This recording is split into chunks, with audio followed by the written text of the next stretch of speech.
Gastón, sorprendió tu candidatura. ¿Cómo fue que arriba, si bien te conocen como un dirigente del deportivo y estas cuestiones, bueno, pero ¿cómo es que te llevó a dedicarte a esto, a la política? Bueno, mirá, yo venía como buscando el espacio en realidad. Uh-huh.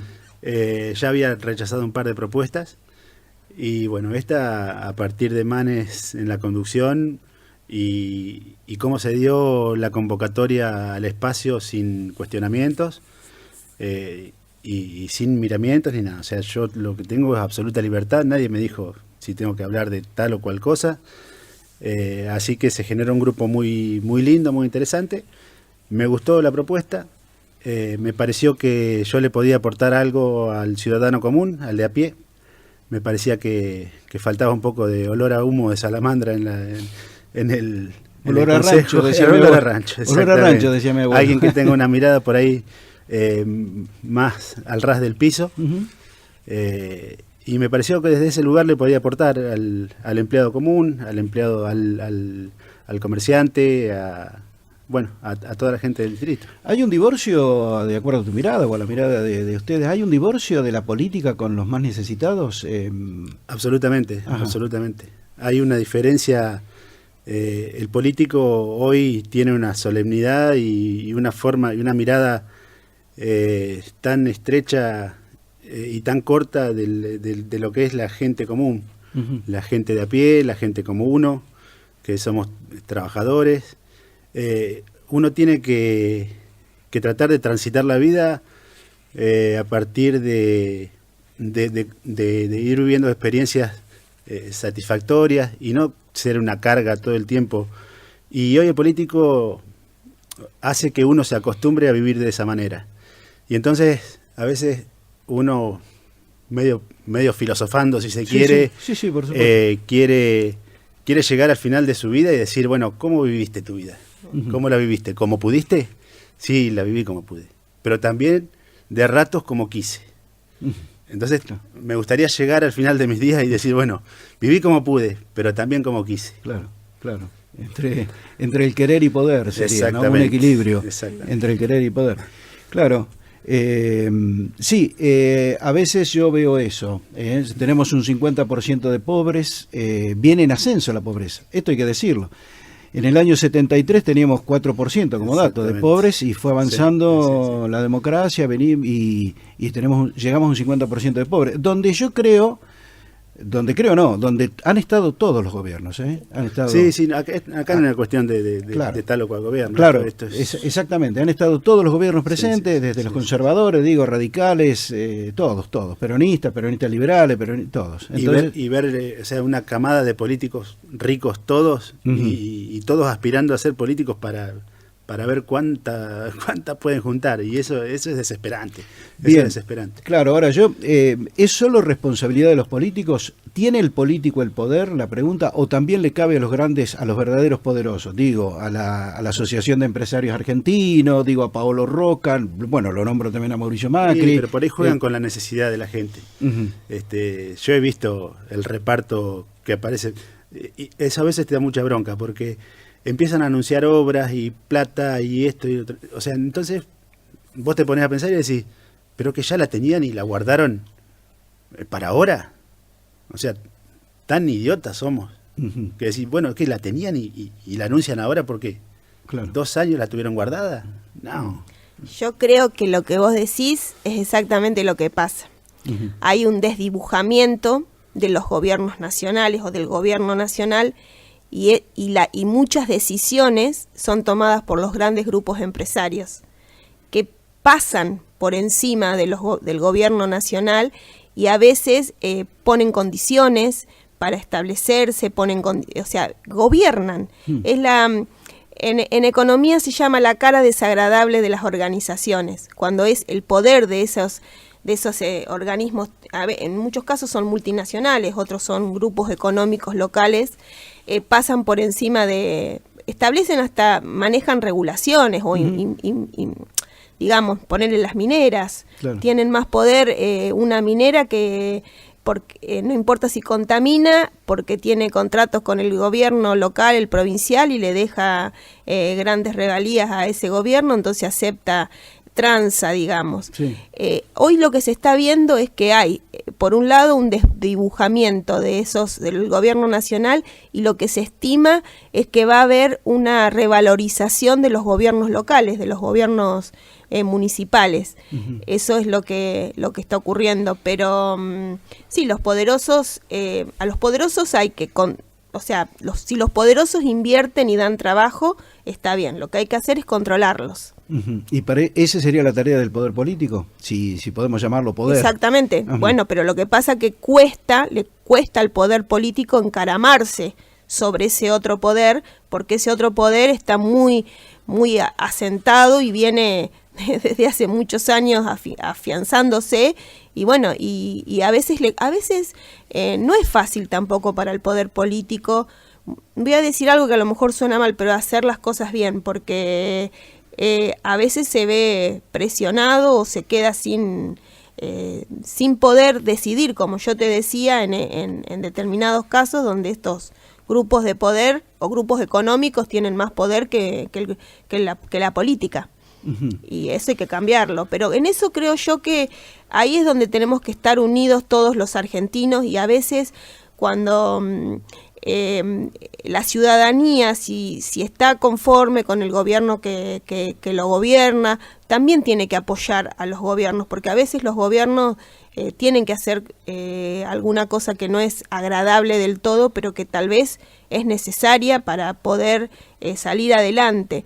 Y bueno, en la Argentina pasa eso de que hay elecciones cada 2 años, entonces los políticos gobiernan para quedar bien y para que los vuelvan a elegir, y a veces no se pueden tomar las medidas a largo plazo que hay que tomar, y esas medidas creo yo que tienen que estar tomadas o deben involucrarse todos los sectores políticos y también sociedades intermedias, las grandes corporaciones. Sin un acuerdo político no creo que podamos salir adelante. Claro. ¿Y a qué se debe que no haya un acuerdo político o que no haya políticas de Estado de acá a 40 años? Digo, medio ambiente, sí. Vinculado al medio ambiente, vinculado a la cultura, vinculado a la educación, vinculado a la industria. Digo, ¿por qué no...? Somos un país sin políticas de Estado. No desde hoy, sino desde siempre, porque cambian los gobiernos y esas políticas no quedan en la nada. Uh-huh. O sea, vos tenés, por ejemplo, Estados Unidos, llegan los republicanos o llegan los demócratas y las políticas de Estado siguen. Uh-huh. El presidente de la parte de infectología de Estados Unidos es el mismo que ha estado desde 40 años atrás. Entonces, nosotros como que cada gobierno que llega empezamos de cero. Es como que hay dos visiones de país tan antagónicos que pasa eso. Un gobierno termina el mandato, viene el otro y de cero otra vez.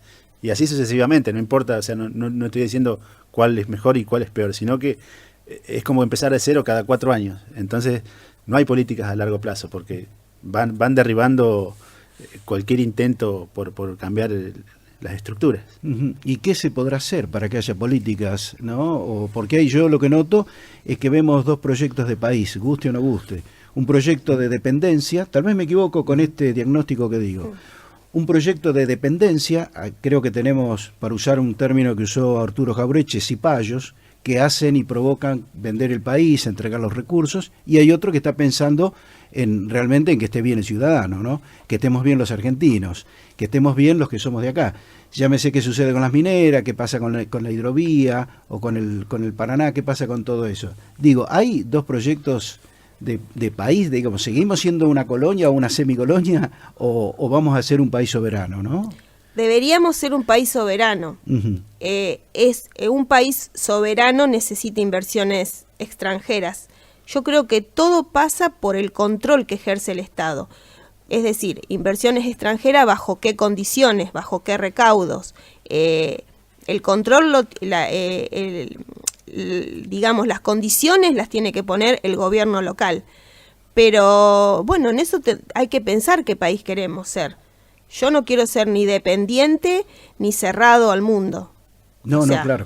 No, hay que buscar un equilibrio, porque si bien es necesario el capital, también es necesario políticas de Estado sociales y que contemplen a la gente dentro de ese sistema de capital.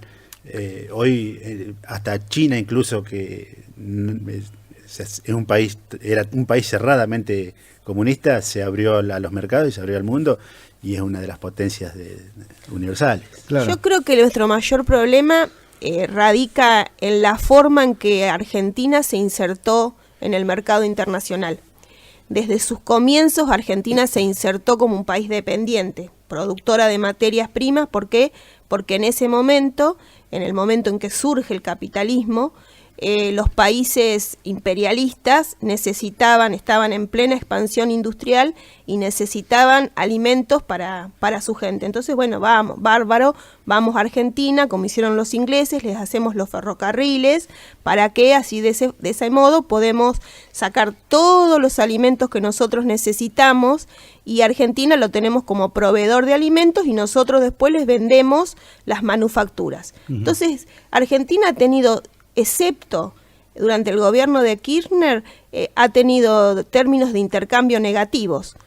¿Qué significa esto? Nosotros somos un país que destinado a la producción primaria, pero cada vez necesitamos vender más de esa producción primaria para poder adquirir todo lo que los bienes de capital que necesitamos para desarrollar la industria. Nunca desarrollamos la industria. Solo nuestra industria produce bienes de consumo, pero no produce bienes de capital. Entonces, siempre los términos de intercambio son negativos, la balanza comercial nos da negativa, y siempre, ¿qué tenemos que hacer? Endeudarnos para poder solventar esos términos de intercambio negativos. De esa forma no vamos a salir nunca adelante. Lo que tenemos que generar es valor agregado a nuestra producción. Ajá. Y revitalizar la industria, porque el sector primario, tenemos un sector primario de excelencia. Claro. Tenemos tecnología de punta, el campo tiene tecnología de punta, la producción es una producción... Estamos entre los primeros productores mundiales en muchos casos, en algunos cereales, pero ¿qué pasa? Si necesitamos crear una industria, todos los bienes de capital los tenemos que importar. Y ahí eso vale mucho más que el cereal o la carne que nosotros producimos. En ese mercado internacional hay una diferencia de valores. Entonces, yo creo que ahí es donde está nuestro mayor fracaso como país. Reconvertir nuestro desarrollo productivo, que no descanse solamente en el sector primario, y poder desarrollar la industria, claro, la industria pesada. Claro, seguro. Metiéndonos un poco en lo que tiene que ver con el medio ambiente. Hay una ordenanza, creo que es la 4115, puede ser, una ordenanza del año 14 que escribió, el autor fue Sergio Santos, puede ser, una ordenanza que tenemos aquí en nuestra ciudad, en nuestra localidad. ¿Sobre qué sería la ordenanza? Habla sobre el medio ambiente, el tema plantea ya un poco dos temas, ¿no? Digo que hay porque hizo varias, por eso Sergio. Claro, no la tengo muy clara, entonces, pero lo concreto es esto, ¿no? Cuando me refiero y hablo de medio ambiente, hay como dos modelos de producción. Digo yo, ya está planteado así, la agroecología por un lado y la agroindustria. Yendo a lo que tiene que ver con la agroindustria, que se siembra un solo cultivo, tal vez, ¿cómo estamos nosotros y cuál es la mirada de ustedes que tienen frente a lo que está sucediendo con precisamente la agroindustria?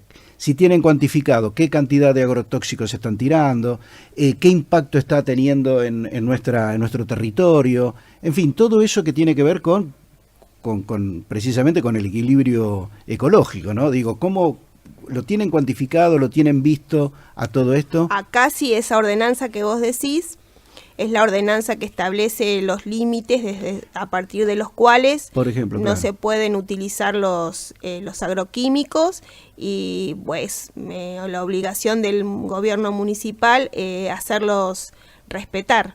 Así que eso se está llevando a cabo. Eso está llevándose a cabo. Sí. ¿Y cuál es, cómo se sigue, digamos, porque...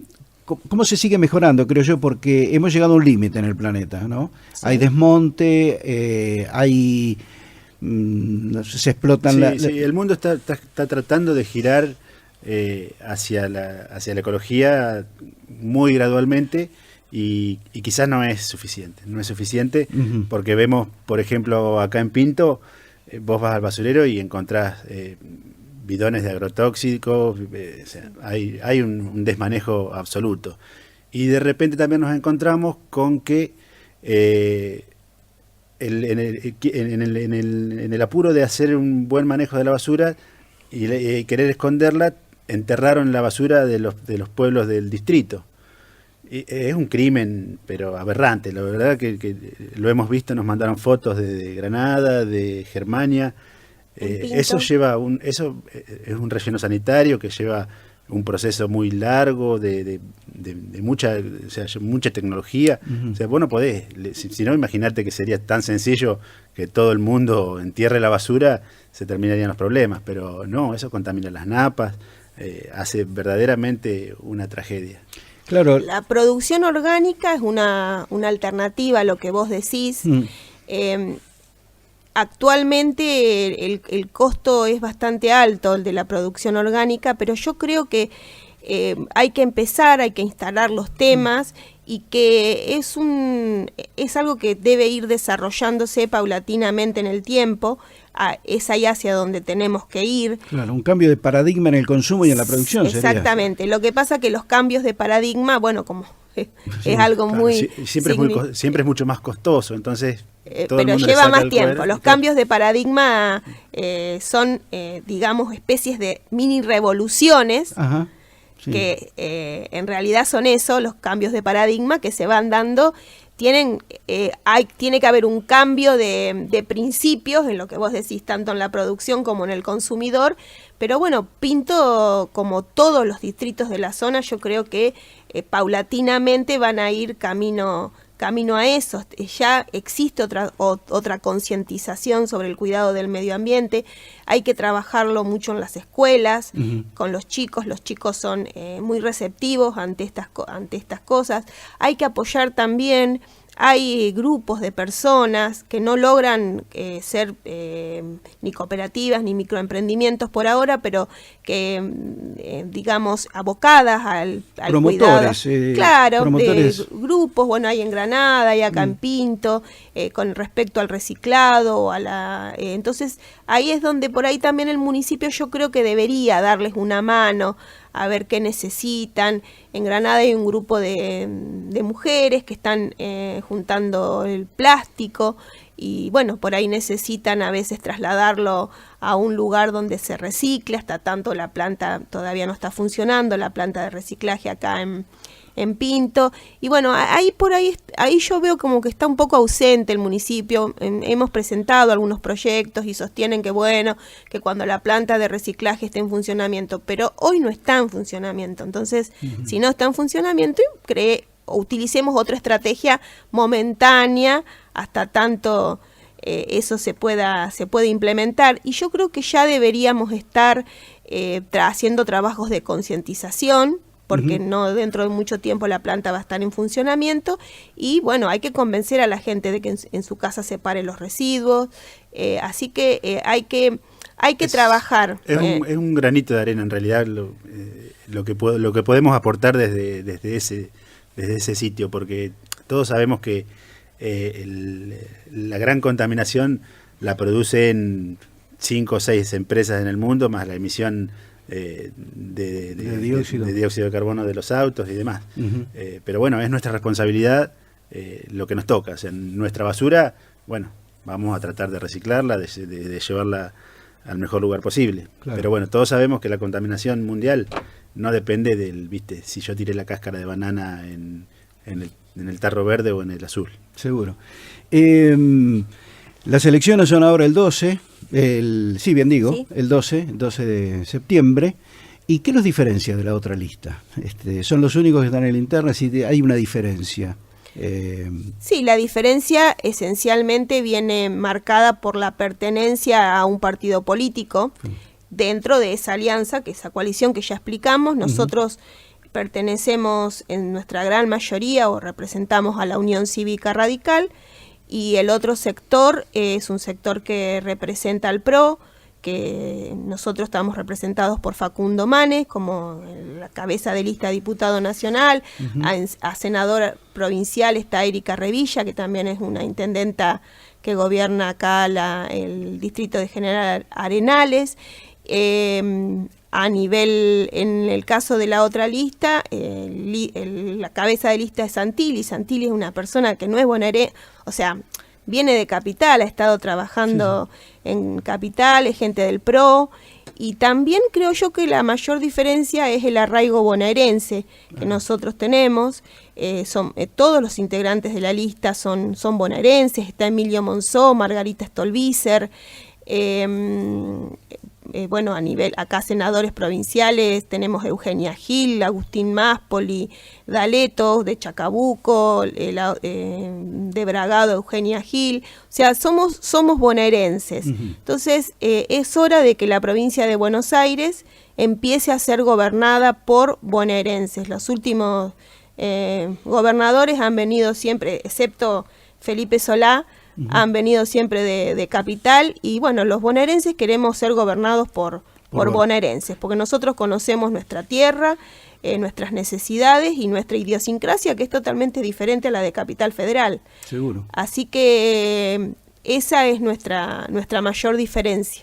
Claro, ni más ni menos, digo. ¿Y a qué se debe esto? A mí también eso me ha llamado la atención. ¿Por qué han desembarcado desde los porteños, digo yo, ¿no? Como Santilli o como el mismo actual gobernador, porque no deja de ser porteño, Axel Kicillof. Digo, yo estudié en la Escuela Normal Mixta Abraham Lincoln, porque vengo de allá, vos tal vez estudiaste en la 4 de acá, no sé, vos también. Sé que Axel Kicillof estudió en el Colegio Nacional, digo, ahí en pleno San Telmo de Capital. ¿A qué se debe eso? ¿Hay una ausencia? Buscan espacios de poder que les sean accesibles. O sea, miran una encuesta y van a donde pueden caer. Eso es más que... es casi una obviedad, porque siempre se manejaron así y lo van a seguir haciendo. Claro. O sea, es como que yo me presente en otro distrito, sería un despropósito total, absoluto. Sí, buscan es lo que dijo Gastón, conveniencia política y también...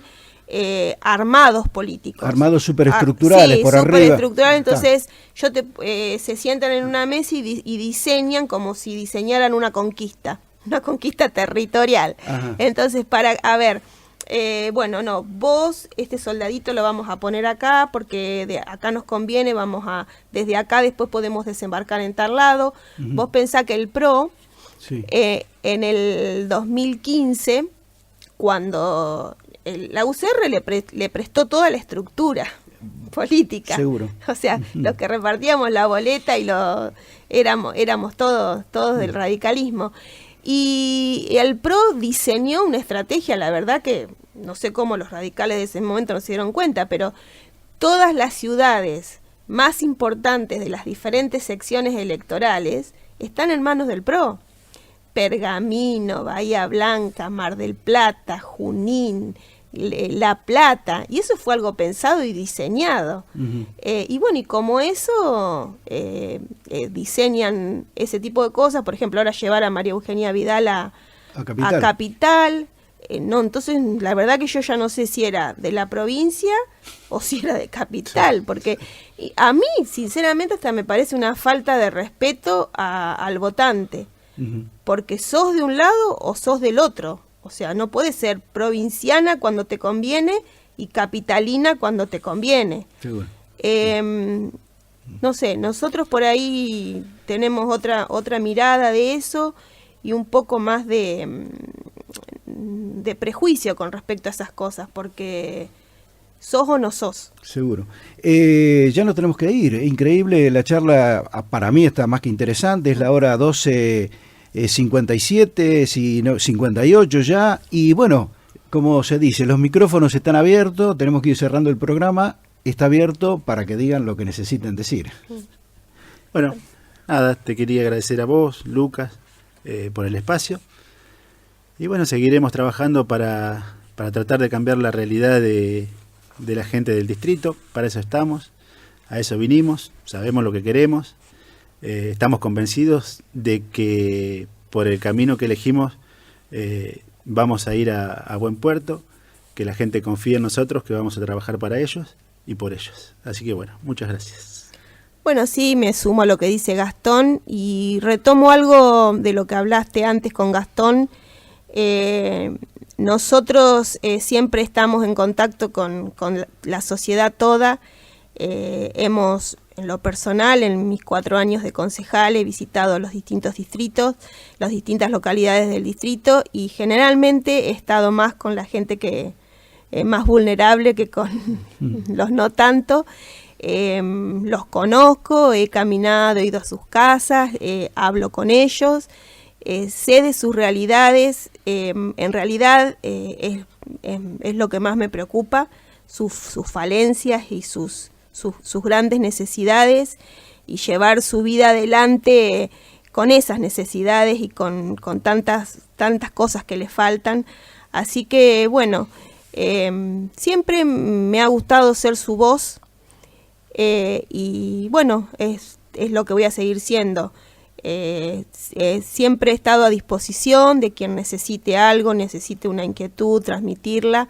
Uno a veces no puede ir a golpear puerta por puerta en todas las casas del distrito, pero toda persona que se comunique conmigo, que me llame, yo siempre contesto y siempre estoy. Así que eso es lo que uno le puede ofrecer. Estar, a veces se solucionan las cosas y muchas veces nos toca decir que no se puede, pero la respuesta siempre está. La palabra es de Patricia O'Brien, primera precandidata a concejal, ahora en Las Pasos, por la Unión Cívica Radical.